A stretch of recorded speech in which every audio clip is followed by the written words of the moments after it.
durant ce temps-là moom ak Ousmane Sonko tey ñu gis ni que jàll na ban leçon ngay retenir entre Idrissa Seck et son ancien élève Déthié Fall. waaw comme moom laa doon wax sànq rek Idi s'est fait dépasser par ses élèves donc je pense que Déthié sànq maa ngi la ko doon sitel léegi nag gis nga moom laa doon wax sànq ne la actuellement gis nga les enjeux sont beaucoup plus sur la capacité à peut-être assurer la transmission et la transition. Parce que tey jii dafa am ère boo xam ne dafay dem nouvelle ère moom mooy ñëw. Moo tax man quand j'entends certaines personnes dire que sax ne que y a des points d'interrogation sur la candidature de Ousmane Sonko mais ça fait rire mais ñu bëri tey jii ni tey la ñu gën a am yaakaar ne que Ousmane dafa war a day bokk sur ces joutes électorales là. Parce que Adja mi ngi koy wax sànq amul benn dossier boo xam ne am na l'autorité de la chose jugée. Comme ni ñu koy waxee en matière juridique léegi nag Idi il a fait son temps Idi avait toutes les chances si élection yi nga xam ne moom la ñu mujjee woon génn. Mais par contre yow sooy dugg di génn. di dugg di génn sénégalais dootuñu am confiance ci yow. maanaam yeewute boobu moo nekk tey jii ni si esprit sénégalais yi. Le raisonnement est très profond Arfan. Moo tax amul benn acteur politique boo xam ne tey jii nii kàddu yu neex wala wax yu neex mooy tax sénégalais topp la.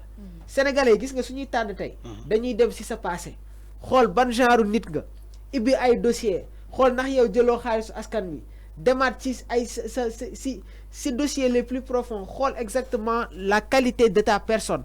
xool say discours xool tànk yi nga xam ne moom ngay doxee ñu tànn la. tey jii nii Ousmane Sonko s'il avait peut-être di doxee si yeneen tànk yi mais kenn du ko topp ni c'est la réalité mais par contre Ousmane a été constant dans ses dires et ses propos nekk ci li mu nekk gëm ko ba tey jii am électorat bi léegi nag quand Idi vient et dit que je suis le chef de l'opposition loolu mun na ko xëccoo mais tey jii nii sénégalais xam nañ ne que Idi n'est plus le chef de l'opposition moo tax ma ne la su demee ba matal day ñëw ne leen matal naa waaye nag sama temps passé na je renonce à la politique démb j'étais en train même d'écouter Siré Sy bi nga xam ne léegi mi ngi àndal ak Serigne Mboup nee na on ouvre toutes les portes à Idrissa Seck mu ñëw rejoindre ñu. C'est ce qu'il doit faire. Ou essayer peut-être d'être, je ne vais pas dire sortir carrément. C'est la politique, mais il dit, dafa am aussi, c'est une personnalité, figure, dans la politique sénégalaise. Il dit, école là, il dit, à mon temps, yo xamné, à travers les divergences qu'il avait avec notre ancien président Wade, tu savais qu'il avait un bon électorat. Parce que niti ñi ko doon baye xel. Quand il vient sur les élections, am une bonne place, parce que tey jii am na si benn politique boo xam ne c'était normal mais par contre soo génnee dem dans le système génnaat si système bi ñëw dans l'antisystème di dëggaat doo am une certaine crédibilité donc aujourd'hui Idi a ruminé sa mort politiquement te xam nga fan la commencé bi mu demee waxtaan ak Ousmane Sonko biru bañ a dugub bi xam nga foofu la sookee ko fallait Idi ruminer sa mort politiquement. Ah oui. Ah mais bien sûr Arfan parce que xam nga Ousmane dama lay jox ñaari exemple je vais commencer d'abord diggante moom ak Barth. Il y a des discussions internes et des discussions externes. Gis nga Ousmane li muy waxtaan ak yow ci biir nekk du génn wax ko xanaa yow nga génn wax ko ba diggante moom ak Barth Ousmane demul dans le fond day cax génnaat wala mu tudd génnaat mais ñëpp ñi nga xam ne peut-être tey jii sekk na ak ñoom mu am une divergence ñooñu ñooy toog tey dans la toile publique di wax c'est ce que Idi a fait pourtant Ousmane génn na wax xaw ko laal tuuti nii mais il n'est pas rentré dans le fond automatiquement Idi génn wax comment ça s'est passé commencé tacler Sénégalais yi bàyyi ko résister parce que aujourd'hui loolu moom mooy la réalité au fait xam nga tey jii Arfan Ousmane cristallise l'espoir de toute cette jeunesse-là. Sag Adja mi ngi wax réveil conscience. Regarde ce qui s'est passé à Ziguinchor. Si vacances yi Ousmane ne na ñëpp jug ñu dem liggéey xale yëpp jug mais loolu kan moo ko am actuellement dans l'actualité politique sénégalaise kenn amu ko c'est la réalité c'est la réalité. Donc ñi nga xam ne tey jii def nañu seen temps ils doivent laisser la place à cette nouvelle génération. Donc da nga jàpp ni Idrissa Seck war na dem retraite. Son temps est fini depuis longtemps, Arfan. Bon? Si Idi a des problèmes de parrainage, non mais c'est quelque chose de terrible. Son temps est fini. Am na ñoo xam ne aussi ils doivent suivre cette logique-là, essayer de sortir par la grande porte pour am way bu doon rafet dans le futur, c'est très important. Alors donc mu doon lu am solo hein nga témoignage donc sauf que Gassama ba léegi maa lay jéem a rejoindre donc foofu ci conseil constitutionnel ba léegi mënuma laa jot bu fekkee dégg nga ma nga def ñu signe comme ça nga wax ñu ce qui se passe, le décor, tout ça au niveau du conseil fële ci cour suprême, autant pour moi. Mais mu doon lu am solo toujours yéen a ngi ci seen émission talk matinale donc de ce jeudi donc tey fii ci 5 TV ñu wax ñu doon donc wax développer ay sujets yu bëri. Allez, vas-y. Qui est en place buntu cour suprême. Donc information bu mënti wàcc rek dinañ ko jox internautes yi automatiquement. Voilà, ça c'est toujours ça a toujours été comme ça à 5 TV. Donc ñu avancer ci donc discussion bi parce que il y a un temps boo xamante ne peut-être balaa gars yi di ñu signaler fële.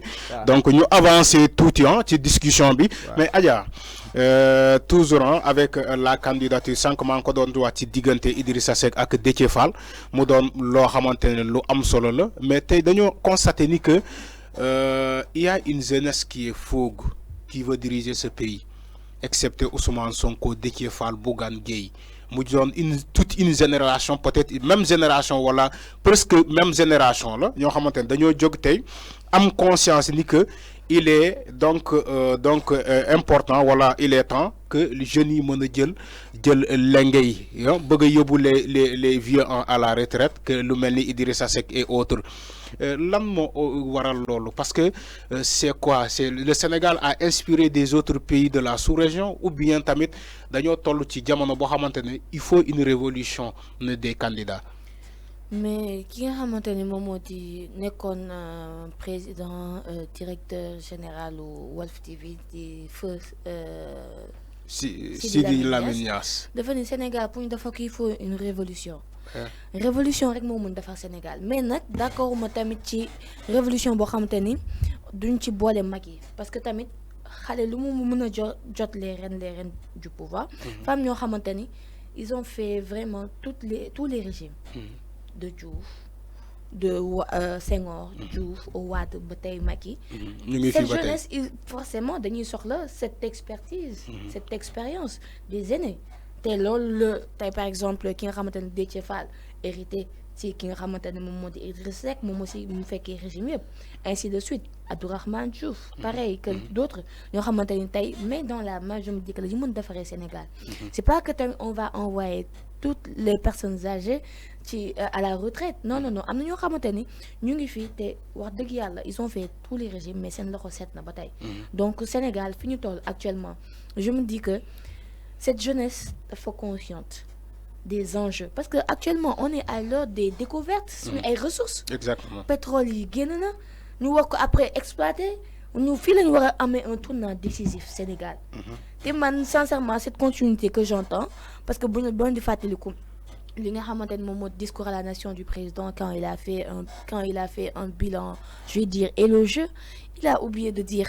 bor yi ñu fi bàyyi waxuñu ko suñu ni ñu endetté wuwee quand il disait que plan Sénégal émergent dans un premier temps c'était un excellent plan nga xamante ne on avait dit que dañuy lu ëpp privé bi lañ koy jox à 110%, ce qui a été l'inverse moo ñu indi tey dund lu ñuy dund ñuy goûter di ñu nekk tey ñu ne ñun ñu ngi am ñu ngi koy xatee souveraineté alimentaire te lépp lu ñuy lekk dañ koy jéggaane y a pas cette consommation locale bi ñuy war a prôner dooleel suñu ay baykat suñu ay artisans ci lépp cordonniers yi ñi nga xamante ni tey ñoom ñooy les comment dire les bâtisseurs de toute une république fan bu nekk ñoom ñu tey lañ gën a sonn les licences de pêche ñu jaay ko tey yow nga ne tu as fait mais ñuy wax aussi le président de la République quand il parlait de alors Adja dagguma la may ma tuuti ma ñëw ci yow Cour suprême selon les informations donc la cour de la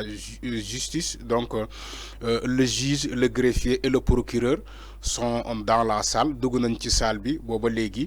Il y a aussi la cour doit être présidée par Abdourahmane Diouf et de Oumar Gueye. Donc, information le président Abdourahmane Diouf, après avoir déclaré l'audience ouverte, a demandé aux deux parties de s'accorder sur le temps des plaidoiries tout en respectant l'article L46 de la loi organique de la Cour. Il y a aussi toujours contrôle conseil constitutionnel contrôle des parrainages. La candidature donc le dit candidat Abdoul Mbaye, je crois l'ancien premier ministre, passe avec 30 460 validés, parrains validés, mais doit régulariser 13 771 parrainages. Donc, Mom Abdoul Mbaye, exactement. Il y a aussi toujours la Cour suprême, Maître Clédor Ly, d'ajouter le juge.